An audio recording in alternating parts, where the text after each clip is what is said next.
Magandang hapon Pilipinas at sa buong mundo. Sa ulo ng mga balita. Pangulong Duterte bumiyahe na para sa ilang araw na pagbisita sa bansang Russia. Ilang kasunduan sa defense, security and trade relations ng dalawang bansa isusulong sa kanyang pulong sa Russian leaders. Makabayan Bloc nag-atras ng suporta sa isinusulong na tax reform package ng Duterte administration. Paglilitis sa kasong graft laban kina dating Senador Jinggoy Estrada at Janet Lim Napoles, isasagawa na ng korte sa Setyembre. Ikalimang rounds ng pag-uusap pang kapayapaan ng pamahalaan at National Democratic Front sa the Netherlands, isasagawa na sa susunod na linggo. Issue sa national industrialization kabilang sa mga tatalakayin. Transport groups na patuloy natututol sa programa ng pamahalaan sa transport sector, posibleng tanggalan ng prangkisa. Mahigit sa 3,000 mga bagong abogado na nakapasa sa 2016 bar examinations nanumpa na. UNTV Cup off-season formal nang pinasimulan kahapon. Tig 1 milyong piso matatanggap ng benepisyaryo ng mananalong koponan at ng isang foundation.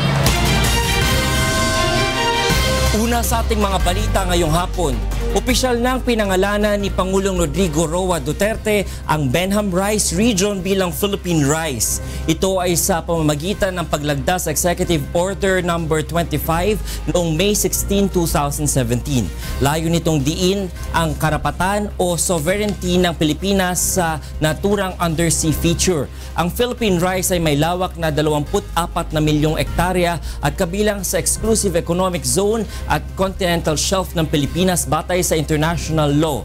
Dahil sa EO25, papalitan na rin ang pangalang Benham Rice sa mga local international maps at charts.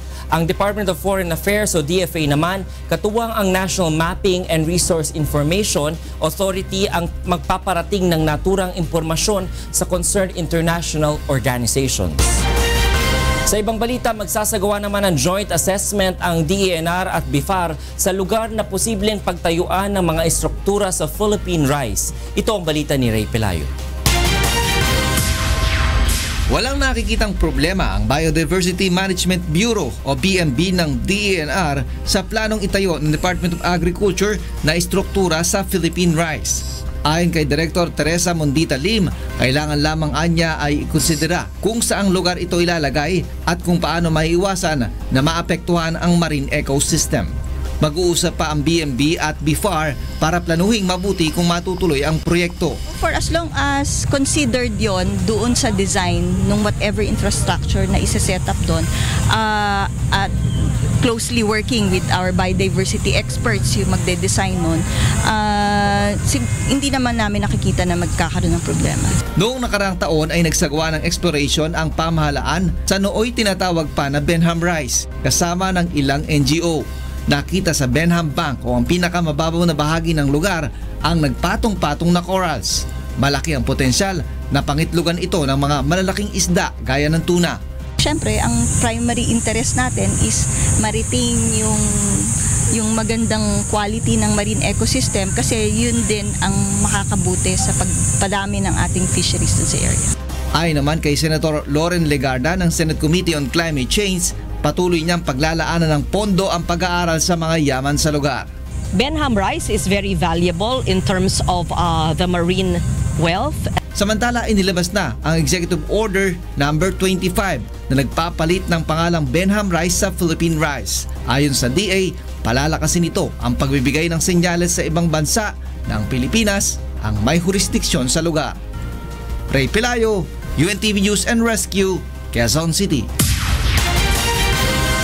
Nababahala ang ilang senador sa umano'y bantang giyera ni Chinese President Xi Jinping sakaling igiit ng Pilipinas ang arbitral ruling na pagkilala sa karapatan ng bansa sa West Philippine Sea. Ito ang balita ni Nel Maribuhok. Nais ni Liberal Senator Bam Aquino na paimbestigahan ng nilalaman ng Independent Foreign Policy ng Administrasyon Duterte. Ito ay kasunod ng umano'y pagbabanta ni Chinese President Xi Jinping kay Pangulong Rodrigo Duterte na posibleng sumiklab ang giyera sa pagitan ng dalawang bansa. Ito ay kung ipipilit ng Pilipinas na ipatupad ang International Arbitration Decision sa issue ng South China Sea. Well, nakakabahala talaga yun pag isang head of state nagsabi na baka girahin tayo. That's really very troublesome. Hinahanap natin yung totoong detalye ng independent foreign policy ng administrasyon. Ikinabahala rin ni Senator Panfilo Lacson ang naturang pahayag ng Chinese President. Kaya naman para sa kanya, tama ang sinabi ni Supreme Court Associate Justice Antonio Carpio na idulog muli ang usapin sa Arbitral Tribunal.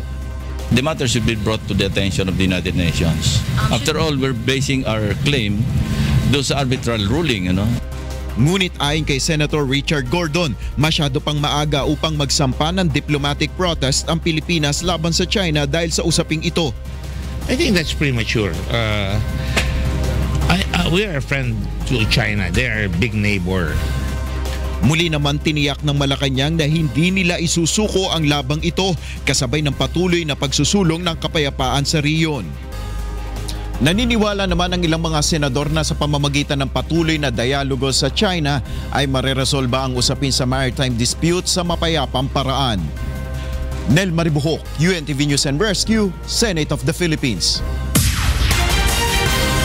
Pinakamahirap na isyong tatalakayin ng Government and National Democratic Front peace panels ang national industrialization sa 5th round of peace talks sa the Netherlands. Ito ang balita ni Rosalie Coles. Itinuturing na pinakamalayong naabot na sa negosasyong pakikipagpayapaan ng pamahalaan sa National Democratic Front ang isasagawang 5th round ng peace talks sa May 27 hanggang June 1 sa the Netherlands. Ang sentro ng muling paghaharap ng magkabilang panig ay ang Comprehensive Agreement on Social and Economic Reforms o CASER. At ayon sa chairman ng Government Reciprocal Working Committee na si Roberto Ador, pinakamahirap sa mga isyong tatalakayin sa ilalim ng CASER ang national industrialization na nasa initial stage pa lang ng talakayan. Inaasahang mas lalawig pa ang usapan ng pag-aaral na gagawin ng magkabilang panig hinggil sa issue. Medyo mahirap yung sa industrialization because the position ng kabila ay i-nationalize yung mga industries, at least dun sa papel. In regard to national industrialization, discussions have only been at the initial stage. Especially as the GRP panel stated that parts preparation still have to be made. Aminado naman ng mga makakaliwa na hirap magkaroon ng pangmatagalang tigil putukan sa pagitan ng mga puwersa ng militar at New People's Army hanggat walang kasunduang pinagtitibay ang dalawang peace panel. Hindi pa tapos yung peace talks. Yung NPA, CPP, NPA, they will continue with what they are doing. Hindi pwedeng kontrolin yan ng Ngayon, they have their own agenda and they have their own dynamics. Samantala, target naman ng pamahalaang makapag-distribute ng nasa 200,000 ektarya ng lupain sa mga magsasaka sa buong bansa sa ilalim ng land reform ngayong 2017. Kabilang pa rin ang isyong ito sa CASER na itinuturing na pundasyon ng peace talks ng GPH at NDF peace panels. Rosa Licoz, UNTV News and Rescue, Quezon City. Nakaalis na patungong Russia si Pangulong Rodrigo Duterte kasama ang kanyang delegasyon para sa imbitasyon ni Russian President Vladimir Putin. Mula sa Davao City, ito ang balita ni Janice Inhente, live. Yes, Janice. Yes, Monica, mahalaga ang bansang Russia para makatrabaho at makaugnayan sa maraming areas. Ito ang naging pahayag ni Pangulong Rodrigo Duterte sa kanyang departure speech sa Davao International Airport bago tumulak papuntang Russia. Sinabi ni Pangulong Duterte na napakaraming areas of cooperation sa Russia na hindi maaaring baliwalain. Ayon kay Pangulong Duterte, sa Moscow ay magkakaroon ito ng meeting kina Russian Federation President Vladimir Putin at Prime Minister Dmitry Medvedev para buuin ang landas na tatahaki ng Pilipinas at Russia tungo sa mas malawak na kooperasyon. We will push for pragmatic engagement in the political security sphere, increase economic cooperation, and enhance cultural and people-to-people exchanges. This is a concrete expression of this deliberate policy decision. Tatalakayin din umano nila ang mga regional concerns at iba pang sektor na kapwa may interes ang Pilipinas at Russia. Kasabay nito, haharap din daw ang Pangulo sa business leader sa Russia kung saan ihahayag na seryoso ang Pilipinas sa pagnenegosyo. Certainly, I will take the opportunity to engage the business leaders in Russia with the Philippines' emphasis on sustaining our economic growth. We seek responsible economic partners who will become our new allies in development. Kasama sa delegasyon ni Pangulong Duterte sina bagong Foreign Affairs Secretary Alan Peter Cayetano, dating Senator Manny Villar, Congressman Harry Roque, CPLC Salvador Panelo, Communication Secretary Martin Andanar, dating House Speaker Congressman Sani Belmonte, Social Security System Chair Amado Valdez, dating Ilocos Sur Governor Luis Chavez Singson at PCO ASEC Mocha Oson. Monica, tatagal ang official visit ni Pangulong Duterte mula May 22 hanggang May 2016. Balik sa iyo, Monica. Maraming salamat, Janice Hente, live na nag-uulat mula sa Davao City. Bukas sa madaling araw inaasahang darating sa Moscow, Russia si Pangulong Rodrigo Duterte. At sa kanyang pagbisita doon, inaasahang makakausap niya si President Vladimir Putin at Prime Minister Dmitry Medvedev. Mula sa Moscow, Russia, ito ang balita ni Victor Cosare, live. Yes, Victor. Monica, pasado alas 10 ng gabi oras dito sa Russia, alas 3 naman yan na madaling araw dyan sa Pilipinas. Inaasahang dadating na dito si Pangulong Rodrigo Duterte para sa kanyang 4 na araw na official visit. Walang opisyal na lakad ang Pangulo bukas, subalit puno ang schedule nito mula Miyerkules hanggang Biyernes. Sa May 24, magpupulong si Pangulong Duterte at Russian Prime Minister Dmitry Medvedev kung saan pag-uusapan ang ilang aspeto ng kooperasyon sa pagitan ng dalawang bansa at isa na rito ang sa ekonomiya. Samantala, bibigyan ng honorary doctorate degree ng Moscow State Institute of Internal Relations si Pangulong Duterte.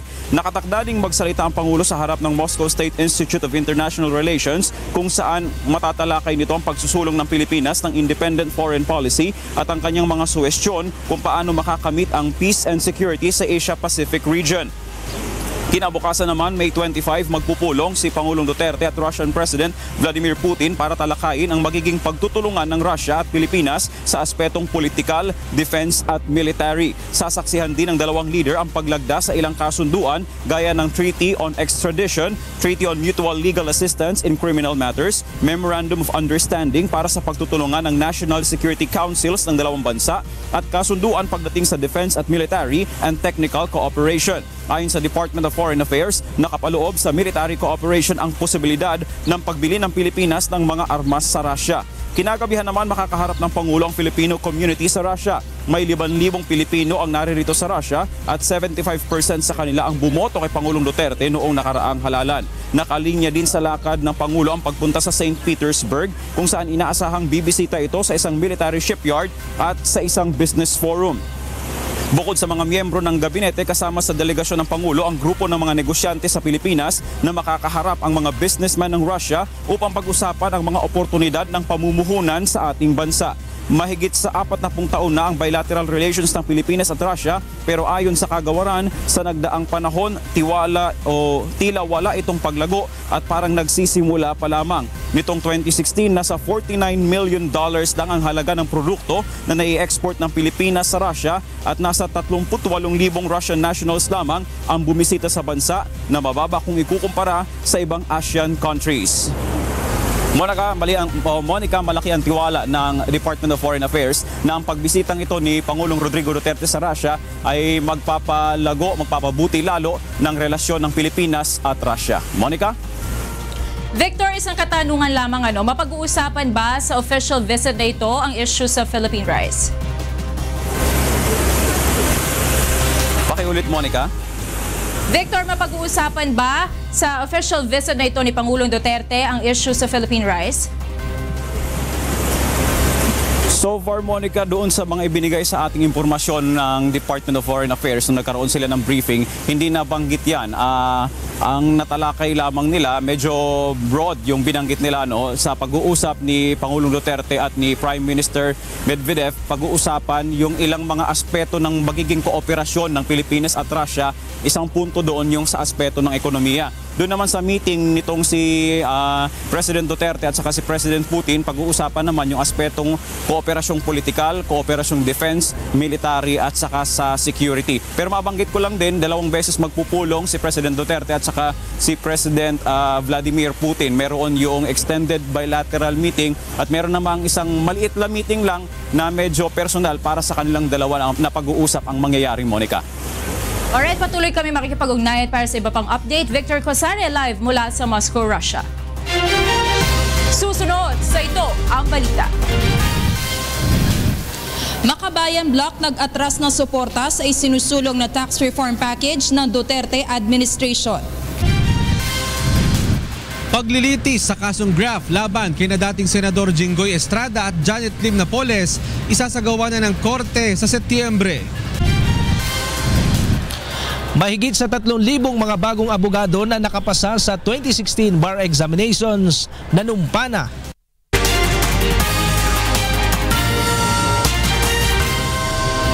Hindi dapat ikabahala ang bantang gera ni Chinese President Xi Jinping kapag ipinilit umano ng Pilipinas ang pagpapatupad ng desisyon ng Arbitral Court sa issue ng pagmamay-ari ng ilang bahagi ng South China Sea. Ito ang balita ni Rosalie Cruz. Naniniwala si Foreign Affairs Secretary Alan Peter Cayetano na hindi hahantong sa gyera ang usapin ng pagmamay-ari ng mga teritoryo sa South China Sea. Ito'y sa kabila ng pagbabanta ni Chinese President Xi Jinping na hindi sila mag-aatubiling ipagtanggol ang kanilang karapatan sa mga nasabing teritoryo.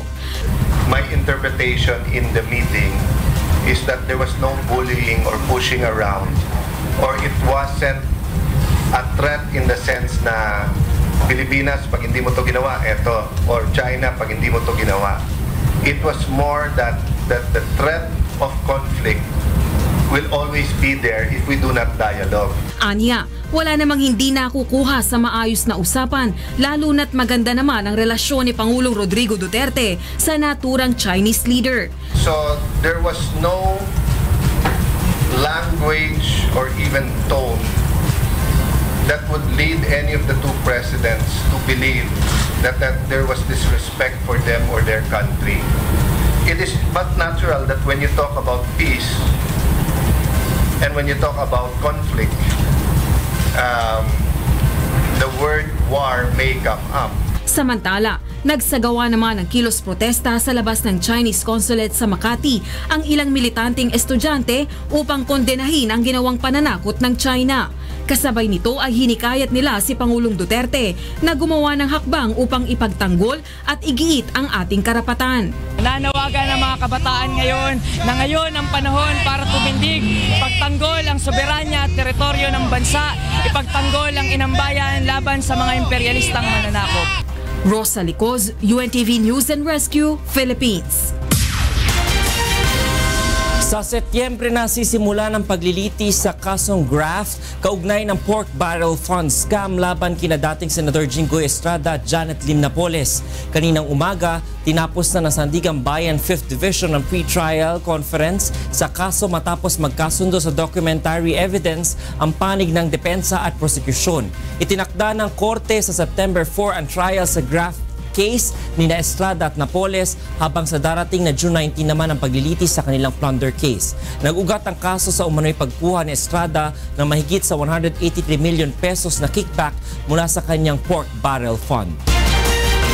Binisita ng mga kongresistang miyembro ng Magnificent Seven si Senator Laila De Lima sa PNP Custodial Center. Ilang mga issue ang kanilang napag-usapan gaya ng hiling nito na payagan siyang makadalo sa sesyon ng Senado. Ito ang balita ni Grace Cassie. Alas 10 ng umaga kanina nang dumating ang Magnificent Seven sa Camp Crame para dalawin si Senator Laila De Lima. Sila ang isang grupo ng minorya sa Kamara.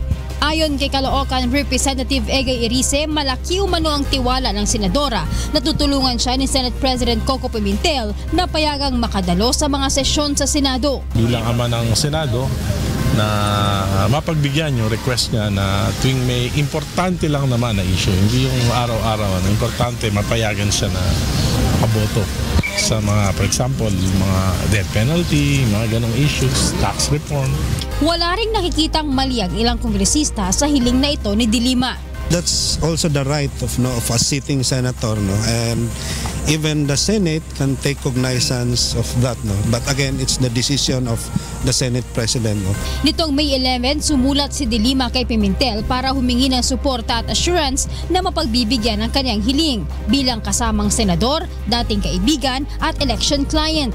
Nanindigan naman si Justice Secretary Vitaliano Aguirre II na hindi maaaring makadalo sa mga sesyon ng Senado ang senadora dahil sa pagkakapiit nito kaugnay ng illegal drugs case. Nakahanda rin umano niyang tutulan kung papayagan man ng Senado ang hiling ng senadora. Ipinaubaya naman ni Senator Coco Pimentel sa korte ang pagdidesisyon sa hiling ng senadora. Aniya batay sa rules, hindi siya maaaring makaboto kung hindi physically present sa plenaryo. Pagtingin natin, nasa rules, physical presence, nasa jurisprudence, that detention says that you accept the reality that if you are detained, you cannot do some things. So, tingnan na natin. Pero alam mo, through motions, the court or the courts can be convinced of having a new way of looking at a circumstance. Grace Casin, UNTV News and Rescue, Camp Crame. Pinagbigyan ng Sandigan Bayan 4th Division ang hiling ng magkapatid na sina Senador Sherwin at Congressman Wesley Gatchalian na makalabas ng bansa. Nakatakdang magtungo ang magkapatid sa Moscow, Russia upang makasama sa delegasyon ni Pangulong Duterte. Pagkatapos ay pupunta rin si Congressman Wesley Gatchalian sa Toronto, Canada kasama ang kanyang pamilya simula June 4 hanggang June 18 upang makapagbakasyon. Ang magkapatid na Gatchalian ay nahaharap sa kasong graft, malversation at paglabag sa Manual Regulations of Bank Charges. Ito ay bunsod ng umunay paglilipat ng Local Water Utilities Administration ng 780 million pesos na public fund sa bangkong pagmamay-ari nila. Formal nang dinismiss ng House Committee on Justice ang impeachment complaint laban kay Pangulong Rodrigo Duterte. Sa pagdinig kanina, walang tumutol sa committee report na nagsasabing insufficient in substance. Bagaman may sapat na porma ang reklamong inihain ni Magdalo Party List Representative Gary Alejano. Muli ring iginiit ng komite na walang basihan ang reklamo dahil wala umanong personal na kaalaman si Alejano sa aligasyon nitong betrayal of public trust at bribery, pati na ang culpable violation of the Constitution, graft and corruption at iba pang high crimes laban sa Pangulo. Ihahain ang report sa Committee on Rules at maaari itong iakyat sa plenaryo sa mga susunod na araw. Just this morning, we already have approved unanimously the report in 20 minutes. We started at exactly 9:30 and we completed the task in just about 20 minutes. Nanumpa na ang mahigit sa 3,000 mga bagong abogado na nakapasa sa 2016 bar examinations. Mula sa Pasay City, ito ang balita ni Roderick Mendoza, live. Roderick. Monica, isang special advance session ang idinaos ng Supreme Court dito sa SM Mall of Asia Arena, Pasay City para sa oath-taking ng mga bagong abogado, yung mga nakapasa sa 2016 bar exam. 3,747 na mga bagong abogado ang nanumpa sa harap ng mga maestrado ng Korte Suprema. Ito ang pinakamalaking batch ng mga bagong abogado sa kasaysayan ng bansa. Katumbas na mahigit 59% na passing percentage na isa sa pinakamataas sa kasaysayan ng bar exam. Nakapagtala rin ang bagong record dahil sa kauna-unahang pagkakataon, lahat ng nakapasok sa top 10 ay pawang graduate ng mga law school sa mga probinsya. Pinaalalahanan ni Justice Bienvenido Reyes ang mga bagong abogado na maging tapat sa kanilang sinumpaang tungkulin. Sa kanyang mensahe, inimok naman ni Chief Justice Maria Lourdes Sereno ang mga bagong abogado na makihisa sa mga reformang isinusulong ng Korte Suprema. Inikayat din niya ang mga ito na magsilbi sa mga lugar na kanilang pinanggalingan at tumulong sa paghahatid ng hustisya sa mga lugar na anya ay tila nakakaligtaan na. Matapos ang oath-taking ay kailangan pang pumirma sa Roll of Attorneys sa Office of the Bar Confidant ang mga bar passer bago silang maging opisyal at ganap na mga abogado. Monica? Maraming salamat, Roderick Mendoza, live mula sa Pasay City.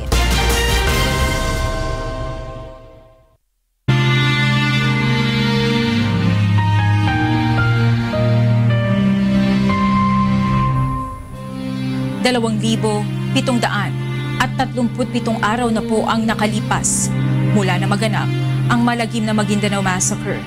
Ngunit hanggang ngayon ay naghahanap pa rin tayo ng katarungan sa mga biktima ng malagim na krimen. At sa tila madilim na hinaharap ng kaso, hindi po bibitiw ang UNTV sa labang ito hanggang makamit ang katarungan, hindi lamang para sa aming 4 na kasamahan, kundi sa lahat ng mga biktima ng karumal-dumal na pamamaslang. Susunod sa ito ang balita. Transport groups na patuloy natututol sa programa ng pamahalaan sa transport sector, posibleng tanggalan ng prangkisa. AFP Cavaliers at DOJ Justice Boosters. Wagi sa pagsisimula ng UNTV Cup Off-Season Executive Playoffs.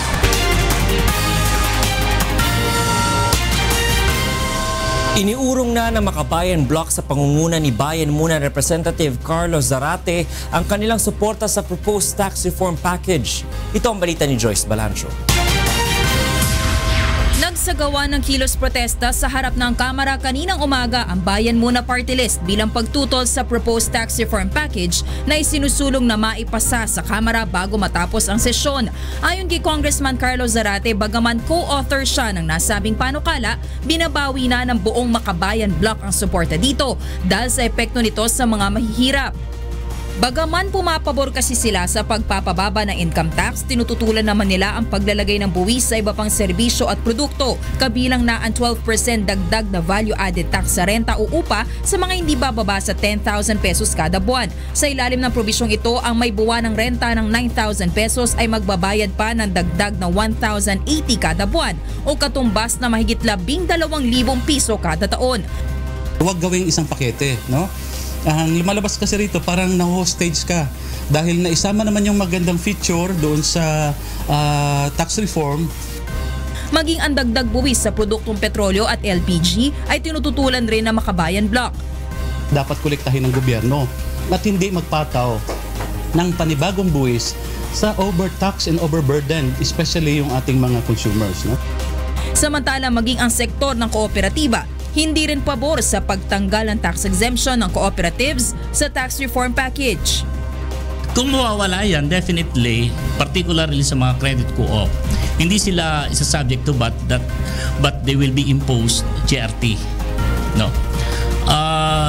There will be an increase doon sa interest ng kanilang pag-utang na maaaring umabot hanggang 5 to 6%. Para naman kay Ways and Means Committee Vice Chairperson Congressman Joey Salceda, malabong tanggalin ang excise tax sa petroleum products na anila layuning pagbayarin ng malaking buwis ang mga mas nakakaangat sa lipunan. The biggest strategic fault lying in our economy is the inability of the government to collect the correct taxes or the correct contribution of the regions to nation building. And that is the typical logic. Ginagarantiya naman ni Congressman Salceda na bagaman may dagdag buwis sa ilang produkto at serbisyo, meron namang social benefits card na babalansihin ang social status ng isang individual at ang kakayahan niya upang magbayad ng buwis. Sa petroleum taxes, yung lowest 50% po, lowest 80% po, magkakaroon po ng mga direct income transfer na aabot po ng 600 pesos per month para po halos ito po ay triple nung pwedeng tama sa kanila sa mga pang-araw-araw na gastos nila doon sa kanilang ang tama po ng pagtaas po ng petrolyo doon po sa kanilang mga gastusin. Ngayong araw ang huling pagkakataon na binigay ng Committee on Ways and Means para sa mga magpapasa ng proposed amendments sa tax reform package. Bukas inaasahan na itong isusponsor na sa plenaryo ni Congressman Daquila Carlucua kung saan uumpisahan na rin ang floor debates. Joyce Balancio, UNTV News and Rescue, House of Representatives. Muling nagbabala ang Land Transportation Franchising and Regulatory Board o LTFRB sa mga transport group sa posibleng pagbawi ng kanilang prangkisa bunsod ng paulit-ulit na pagsasagawa ng mga kilos protesta kontra sa mga programang isinusulong ng pamahalaan. Ito ang balita ni Joe Wanano. Nanindigan ng Land Transportation, Franchising and Regulatory Board na sila lamang ang tanging may kapangyarihan na magbigay at bumawi ng prangkisa sa lahat ng mga pampublikong sasakyan na pumapasada sa bansa. Ginawa ng LTFRB ang pahayag kasunod ng paulit-ulit na pagsasagawa ng kilos protesta ng grupong Piston at ng No to Jeepney Phase Out Coalition kontra sa plano ng pamahalaan na Jeepney Modernization Program. Nilinaw ng ahensya na hindi naman nila maaaring pilitin ng mga transport group kung hindi sila sang-ayon sa mga programa ng pamahalaan. Subalit babala nito, posible nilang bawiin ang kanilang prangkisa kung patuloy silang magpoprotesta laban dito. Who regulates who? We are for the greater majority. We are for the riding public. If you are a franchise holder, there has to be a sense of regulation. Bawal ho ang to cease operations or to protest as a sign of protest to any government decision or project po. Itong ginagawa nila. Ayon sa LTFRB, sa oras na mapirmahan ni Pangulong Duterte ang Omnibus Franchising Guidelines, posibleng umarangkada na ang implementasyon ng programa sa Hunyo. Patuloy namang iginigiit ng ilang transport group na sa halip na gawing moderno ang kanilang mga jeep, payagan na lamang sila na i-rehabilitate ang kanilang mga unit. Ayon sa Piston, posibleng abutin lamang ng halos 100,000 piso ang kanilang magagastos kung rehabilitasyon lamang ang gagawin sa kanilang mga jeep.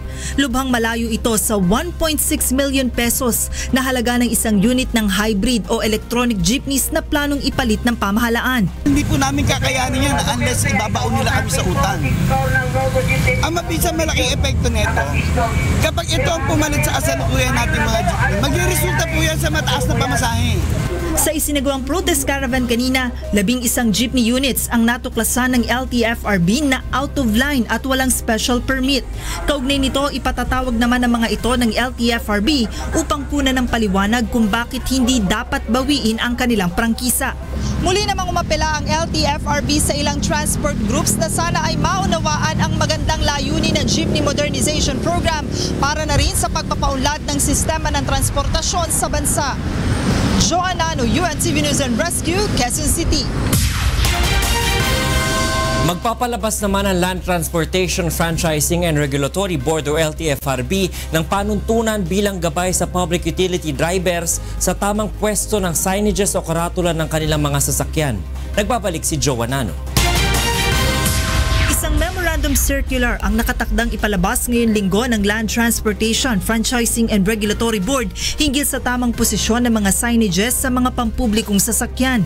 Ito ang napagkasunduan matapos ang isinagawang konsultasyon ng LTFRB sa Automobile Association of the Philippines. Para ho guidance, one signboard sa right side down. Kasi ang iba, marami na hong signboard na ang mukha na lang ang driver na nakikita mo sa gitna. Bukod dito, nilinaw rin ng LTFRB ang issue hinggil sa paglalagay ng mga umano'y sagradong bagay o dekorasyon sa kanilang mga sasakyan. Hindi ho natin sinasabi bawal ang sacred symbols inside the car. Ang sinasabi lang ho natin, yung sacred symbols like the other religious articles, just put it somewhere near you, but not just clear your line of sight. We are not saying bawal siya sa car. It has been taken out of context. What we are saying is just clear your line of sight. Samantala, nais namang busisiin ng ilang mambabatas ang implementing rules and regulations ng naturang batas. Ayon sa mga senador, tila nawala na ang tunay na intensyon ng anti-distracted driving law. Baka ang panawagan ko, i-review muna natin siguro yung IRR kasi parang ang nangyayari every day ata pabago-bago yung interpretation. Nakakalito. Marami ring enforcers, tingin ko, hindi rin nila alam kung ano ini-implement nila. Nais naman ni Majority Floor Leader Senator Vicente Soto III na ipatigil muna ang implementasyon ng batas. I'm about to call the attention of the Committee on Public Services of the Senate and if possible, call for a ceasefire or a halt in the implementation of the anti-distracted driving law. Una nang inihayag ng LTFRB na sa ngayon ay pinag-aaralan pa nila ang posibilidad na suspindihin muna ang pagpapatupad ng batas. Ito ay upang bigyang prioridad ang pagsasagawa ng information drive sa mga motorista. Bukas muling magpupulong ang mga traffic law enforcement agencies upang rebyuhin ang ilang pang regulasyon ng anti-distracted driving law. Joan Nano, UNTV News and Rescue, Makati City.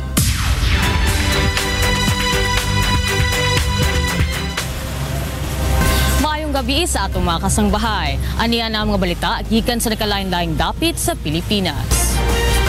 Usa ka barangay tanod sa Agoo, La Union ang nakabsan og kinabuhi human gidunggab sud sa iyang balay. Patay sab ang usa ka lalaki human gipusil sa riding in tandem criminal sa Balanga, Bataan. Kini ang balita ni Toto Fabros. Patay ang isang kagawad ng barangay Santa Monica, Agoo, La Union matapos saksakin kaninang madaling araw. Kinilalang nasawi na si Concepcion Tadifa sa 63 anyos. Sa inisyal na investigasyon ng Agoo Police, duguan ng biktima na makita ng anak nito sa teres ng kanilang bahay. Naisugod pa ito sa ospital ngunit binawian din ng buhay. May tama na siya. Ang alam namin, 2 lang, yung pala 5. Ay sabi parang nanakawan yata pero wala namang nawala. Ewan lang kung meron o wala pala. Sa kanilang paunang investigasyon, lumalabas na sa mga bandang 2:30 ng umaga ay naganap ang pananaksak. Until now ay nagkagather pa tayo ng impormasyon sa mga taong may kagawan man ito. Iniimbestigahan na ng mga otoridad ang motibo sa krimen. Samantala, isang lalaki naman ang nasawi matapos barilin ng riding in tandem criminals sa Balanga City kaninang tanghali. Kinilala ang biktima na si Crispin Artus, 54 anyos. Ayon sa isang tricycle driver, magpapahatid sana ang biktima sa pinapasukan nitong trabaho sa Pinilaw, Pilar. Ngunit nang paalis na sila ay may lumapit umanong nakamotorsiklo at pinagbabaril si Artus. 9 na basyo ng bala ang natagpuan sa crime scene. Naisugod pa sa ospital ang biktima ngunit idineklara na itong dead on arrival. Iniimbestigahan na ng PNP Bataan ang posibleng dahilan ng pamamaslang. Toto Pabros, UNTV News and Rescue, Philippines. Nipailam sa School Emergency and Disaster Survival Awareness Training ang 70 ka magtutudlo sa Nueva Ecija High School sa Dakbayan sa Cabanatuan. Ani ang balita ni Danny Munar. Sumabak sa 2 araw na pagsasanay sa pagtugon sa iba't ibang sakuna ang 70 guro sa Nueva Ecija High School. Kabilang na dito ang pag-apula ng apoy, tamang pag-handle ng fire extinguisher at pagtukoy sa isang bomba sakali magkaroon ng bomb threat. Tinuruan din sila ng pagbibigay ng basic life support, paggamit ng incident command system at mga dapat gawin kapag may lindol. Ayon sa mga guro, malaking tulong ang emergency at disaster survival training para mapangalagaan ng mga estudyante habang sila ay nasa paaralan. Sa darating na Hunyo, mahigit 6,000 mag-aaral ang inaasang papasok sa Nueva Ecija High School. Danny Munar, UNTV News and Rescue, Nueva Ecija. Problema karon sa Department of Education sa Zamboanguita, Negros Oriental ang gamay nga ihap sa mga tinun-an nga ni-enroll. Apil sab ang kakuwang sa mga pasilidad para sa haduol nga abli sa mga tunghaan. Sila Len Moreno sa mga detalye. Masobra 1,000 nga kabataan sa sitio Kalangkaman sa Barangay Mayabon, Zamboanguita ang wala nag-eskwela. Suno sa Department of Education, masobra 4 ka kilometro o halos 1 ka oras ang kinahanglan nga lakton sa mga bata antes makalabot sa pinakamalapit nga eskwelahan. Kag nagalapaw pa ang tubig sa ginaagyan nga suba kuntig ululan nga rason nga hindi sila makaeskwela. Sa Kalangkaman Primary School, 1 kagatos ang nakalista nga estudyante, apang 36 lamang ang naga-eskwela. They have to cross a river na if rain comes, talagang nag-flood na hindi na sila makapag-school. Problema man ang kakulangan sa classroom facilities. Nahimo lang sa mga light materials kag mga kawayan ang mga eskwelahan. Kag wala man may magamit nga visual aids ang mga maestra. Yung learning environment is not conducive really to learning. It's not attractive, it's not colorful, and it's not inviting to school children. Wala man sang kasilyas kag problema ang supply sa tubig sa eskwelahan. Naglaom naman ang mga maestra nga masolbar ang mga problema agud mainganyo ang mga bata sa sityo nga mag-eskwela. Nagalaong man sila nga matuman ang ginpromisa nga dugang nga kwarto kag pasilidad sa nagbisita dito si Vice President Leni Robredo sang nagligad nga semana. They're very hopeful and they have the feeling of they're assured na talagang ma-realize yung mga dreams nila. Lalain Moreno, UNTV News and Rescue, Zamboanguita, Negros Oriental. Kana ang mga balita na atong gitutukan gawas sa kauluhan. Gikan dinhi sa Cebu City, ako si Debre Veral. Maayong gabi. Nasawi sa pamamaril ng riding in tandem ang isang fiscal sa Caloocan City kaninang umaga. Ayon sa mga pulis, planado ang pamamaslang sa biktima. Ito ang balita ni Maki Libradilla. Sa tapat mismo ng inuupahang apartment ni Caloocan Prosecutor Diosdado Azarcon, siya pinagbabaril ng dalawang lalaking sakay ng isang motorsiklo. Patay ang biktima matapos magtamo ng 3 tama ng bala sa ulo ayon sa NPD Soco. Naganap ang pamamaril sa kali ng Galauran, Barangay 63, Caloocan City, bandang alas 8 kaninang umaga. Ayon sa mga otoridad, pasakay na ng kanyang sasakyan ang biktima papuntang opisina ng tambangan ng mga kriminal na pawang mga nakatakip ang muka. Agad ding tumakas sa mga sospek sakay ng hindi naplakahang motorsiklo. Sa investigasyon ng pulis, lumalabas na planado umano ang krimen. Mukhang sinusubaybayan na siya kasi accordingly sa mga kapitbahay, mga tao doon, parang the night before, mayroon ng paligid-aligid doon. Sinubukan naman naming hinga ng panayam ang pamilya ng piskal, subalit tumanggi na itong magpa-interview. Wala pang tiyak na dahilan, subalit ayon sa mga pulis, maaaring may kinalaman sa trabaho ng piskal ang nangyaring pamamaslang. Isa sa mga tinitingnan natin niya na anggulo, in fact, I have already instructed my investigator to request for all the cases being handled by Fiscal Azarcon para ma-evaluate natin even yung mga dating kaso niya, especially involving sa drugs. Kasabay nito ay inatasan na ni Justice Secretary Vitaliano Aguirre ang NBI Death Investigation Division para mag-imbestiga sa pagpatay sa prosecutor. Maki Libradilla, UNTV News and Rescue, Caloocan City. Samantala, isang pulis at isang umano'y miyembro ng Batang City Jail Gang ang nasawi sa magkahiwalay na insidente ng pamamaril sa Maynila at Caloocan. Samantala, isang drug suspect na dating barangay tanod naman ang patay sa engkwentro ng mga pulis kaninang madaling araw. Ito ang balita ni Bernard Dadis. Nabulabog ng magkakasunod ang putok ng baril ang mga residente ng Barangay 116 sa Tondo pasado alas 12 kaninang madaling araw. Ayon sa ilang testigo, isang kulay gray na kotse ang hinabol at pinaputukan ng ilang nakamotorsiklo pero nakatakipang mukha sa Quezon Street. Yun yung nagpatigil ng kotse, kaya siya uminto. Dalawa yata yun o siguradong dalawa. Pangalawang sumunod, yun yung tumapos dun sa... Kinilalang biktima na si PO2 Frederick Tolentino batay sa na-recover na ID sa crime scene. Iniimbestigahan na ng mga pulis ang posibleng motibo sa pamamaril.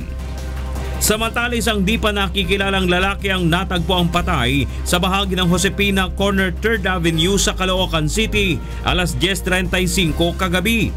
Tinatayang nasa pagitan ng 25 hanggang 30 anyos ang edad ng biktima. Ayon sa ilang residente, nakita nila ang biktima na hinahabol ng hindi pa nakikilalang mga suspect at nang masukol sa isang eskinita, 4 na beses umanong pinaputukan ang biktima. Hinihinalang miyembro ng Batang City Jail ang lalaki batay sa nakitang tato sa kanyang katawan. Samantala, isang nasawi sa anti-drug operation ng Caloocan Police pasado launa kaninang madaling araw. Kinilalang napatay na si Joel Villanueva alias Itok na dating tanod ng barangay. Ayon sa isang testigo na tumanggi ng humarap sa kamera, nakarinig sila ng putok ng baril matapos umanong palabasin ng mga pulis ang mga kaanak ng nasawi sa kanilang bahay. Ayon naman sa mga nakakakilala sa biktima, nahinto sa serbisyo si alias Itok mula nang mapasama sa drug watch list ng kanilang barangay. Bernard Dadis, UNTV News and Rescue, Philippines.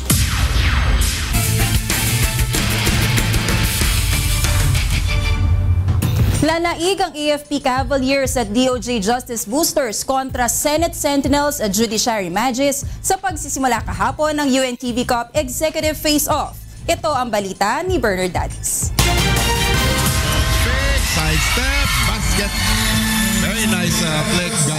Pinataob ng AFP Cavaliers ang Senate Sentinels sa pagsisimula ng UNTV Cup Off-Season Executive Face-Off sa Pasig City Sports Center kahapon sa score na 88-69. Kontrolado ng Senate team mula first hanggang third quarter sa pangunguna ni Senator Joel Villanueva. Abante ang mga senador ng 6 na puntos sa first quarter, 18-12. Umakyat sa 7 puntos sa second quarter, 37-30. Nanatiling abante ang Sentinels hanggang sa third quarter, 57-50. 2 beses pang lumamang ng 12 puntos ang Senate sa last 2 minutes ng first quarter at sa unang 3 minuto ng third quarter. Ngunit pagpasok ng fourth quarter, nagsimulang rumesbak ang Cavaliers.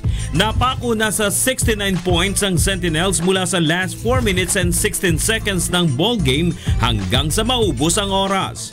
Yung game plan talaga namin, takbuhan, bilisan namin yung game.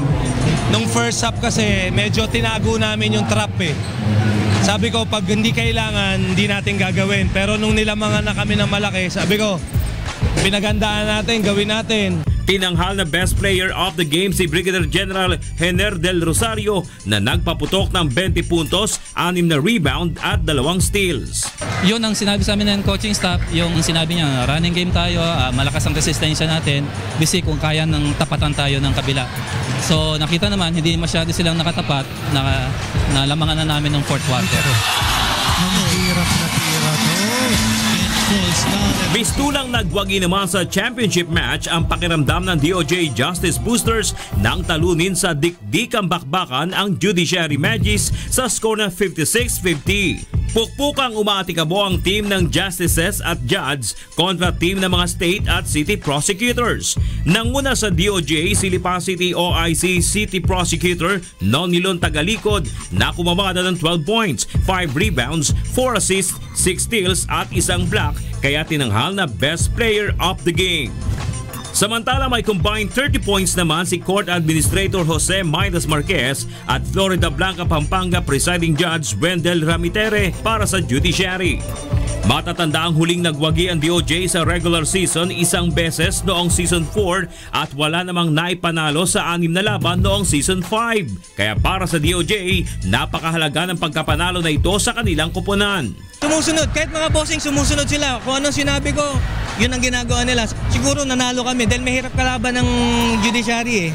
Malalakas sila, magagaling. So hopefully sa mga susunod na game mas maganda pa ipakita ng DOJ. Sa darating na linggo muling magtutuo sa mga koponan sa pagpapatuloy ng elimination round 2:00 ng hapon sa Pasig City Sports Center. Bernard Dadis, UNTV News and Rescue, Philippines. Nabigyan muli ng pagkakataon na makasama sa Grand Finals Night ng A Song of Praise Music Festival Year 6 ang likhang awit ng kompositor mula sa Quezon City matapos manalo kagabi sa ASO Producers Pick Edition. Ito ang balita ni Mon Hokson. 84.67. Oh! Ang kanta po natin sa linggong ito ay Wala Kang Katulad. Hindi makapaniwala si Raymil Ananya na nabigyan pa siya ng ikalawang pagkakataon sa A Song of Praise Music Festival Year 6. Dati nang umabot sa monthly eliminations noong Pebrero ang kanyang awit na Wala Kang Katulad, ngunit nabigong manalo. Masugid na taga-subaybay ng ASOP TV ang graphic animator na si Raymil na mula sa Quezon City. Kahit nasa opisina sa kanyang libreng oras ay nanonood ito ng mga ASOP video na naka-upload sa YouTube. Kaya naman lubos ang kanyang saya na sa pagkakataong ito ay pumasok sa third weekly elimination Producer's Pick ang kanyang obra musika. Aminado ako na hindi naman ako magaling talaga pero nakalusot yung kanta, so awa ng Diyos siguro, yun na lang siguro yung pag-asa ko na kung sino mapipili, ganun. Para sa akin, ang dating niya is very pop so madali siya talagang matandaan, may recall. Ito isang awit papuri, pero markado-markado yung pagka-contemporary niya. Bakit? Kasi pagdating sa chorus, tsaka mo binigay yung solusyon, yung hindi nagbabago, hindi nagwawakas. Ang ganda-ganda. Ang interpreter naman ng awit ni Raymil na si RJ Buena ng 5th Gen, bagamat ilang beses nang nakapag-perform sa ASOP ay nakaramdam pa rin ng kaba. Catchy, mabilis matandaan. May verses lang na syempre pag bago, hindi mo masyadong makanta pa. Pero eventually kasi, nakuha ko rin naman siya and naniniwala ako sa song. Tinalo ng awit ni Raymil sa ASOP TV Producer's Pick ang March monthly finalist na Mahal Ka ng Diyos ni J. Alvin Consigo at ang April monthly finalist na Dahil Mayroong Ikaw ni Mart Ilagan. Mon Hokson, UNTV News and Rescue, Quezon City. At yan ang ating mga balita sa sports and entertainment ngayong gabi. Ako po si Joyce Balancio. Balik sa inyo, Attorney Reggie, Angela, and Monica. Bagay si Joyce. Galing, di ba? Hard news or entertainment, magaling. Di ba? Kahit saan pwede. Maraming salamat, Joyce. At yan po ang naging kabuuan ng ating balitaan ngayong gabi. Aming inilahad ng buong katapatan kung paano namin nasaksihan. Kayo po'y makapagtitiwala ng aming nakita at narinig ang aming ibinabalita. Magandang gabi.